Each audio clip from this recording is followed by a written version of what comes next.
सिद्धिदं वरदं मोदकाप्रियं बुद्धिप्रदं वाममुखं चतुर्भुजं तं कार्पगविनायकं नमामि।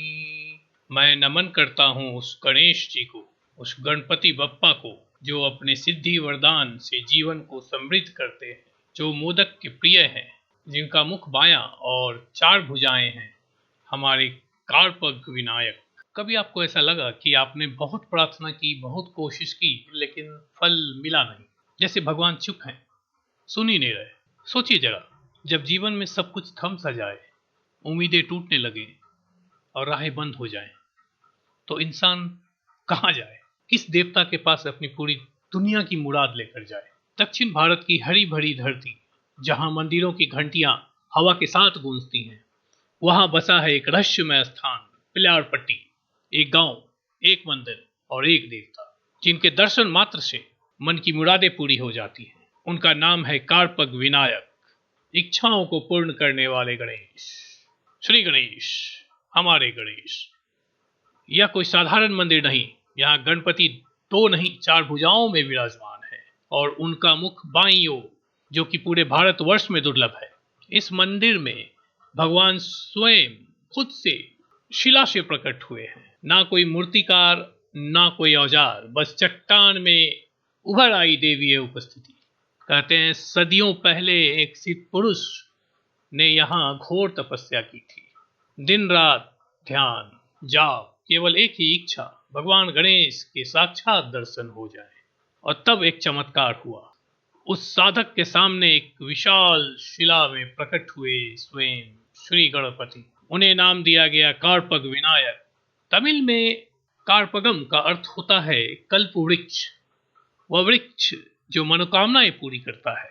और गणेश जी इस रूप में बन गए इच्छाओं को पूर्ण करने वाले देव। पिल्यारपट्टी के इस छोटे से गांव में भी ऐसी कई कहानियां हैं, वो कहानियां जो हमारे दिलों को छू जाती हैं, जो बताती हैं कि भक्ति में एक ताकत होती है जो हमें टूटने नहीं देती। मुलई पड़ी और मूंग लड्डू प्रसाद की परंपरा की शुरुआत भी एक दिलचस्प कहानी के साथ।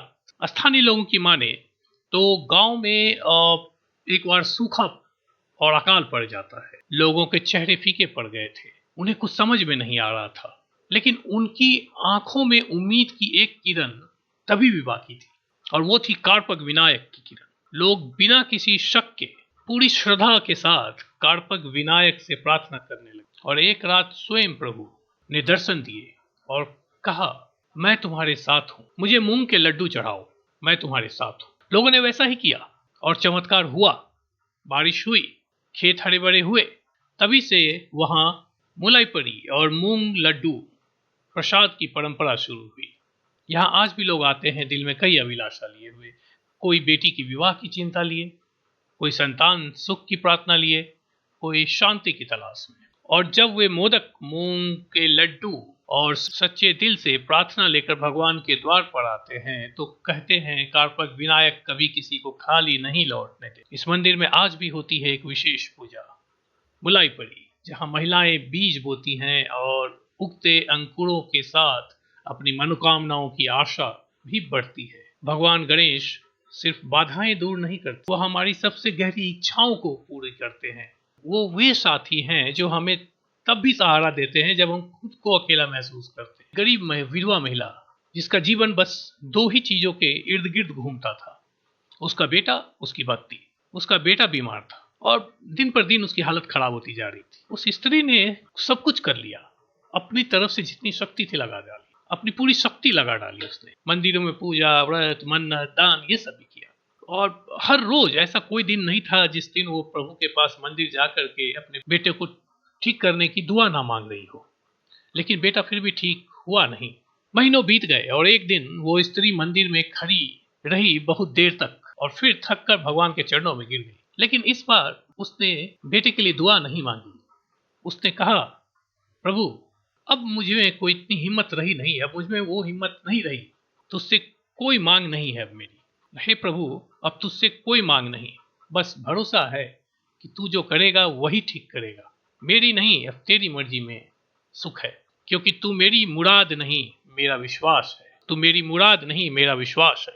और उसी रात उसका बेटा पहली बार बिना दर्द के सोया और कुछ ही हफ्तों में ठीक हो गया।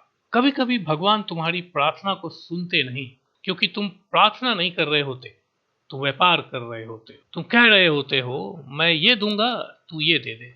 लेकिन जब तुम सच में कहो अब कुछ नहीं चाहिए, जो देना है दे और जो लेना है ले ले, तो तुम मांगने वाले से भक्त बन जाते हो।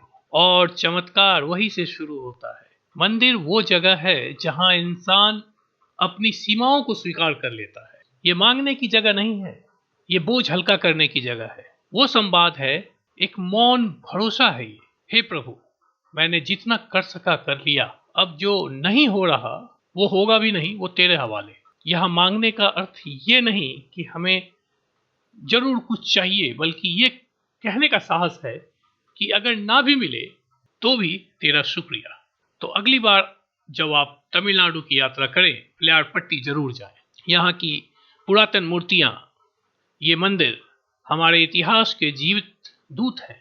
यह मंदिर हमें सिखाता है कि हर मुराद का पूरा होना जरूरी नहीं, लेकिन जब मन का बोझ छोड़कर सिर झुका दो तो तब जो मिलता है वो मुराद से कहीं बड़ा होता है। जय श्री कार्पक विनायक, आपकी हर मनोकामना पूरी हो। धन्यवाद। अगर आपको कभी भी किसी इच्छा ने बेचैन किया है या भगवान से कोई आस बाकी है तो इस वीडियो को एक लाइक जरूर दें और कमेंट में बताना कि अगली यात्रा किस मंदिर की होनी चाहिए, क्योंकि शायद आपकी वो मनोकामना अगली कहानी का हिस्सा बन जाए। और हाँ, ऐसे और सच्चे पौराणिक मंदिरों की कहानियों के लिए सरनम नोमैड्स को सब्सक्राइब करना ना भूलें, क्योंकि ये सिर्फ एक यात्रा नहीं, श्रद्धा का सफर है। मिलते हैं अगले अध्याय में। जय श्री कार्तिक विनायक।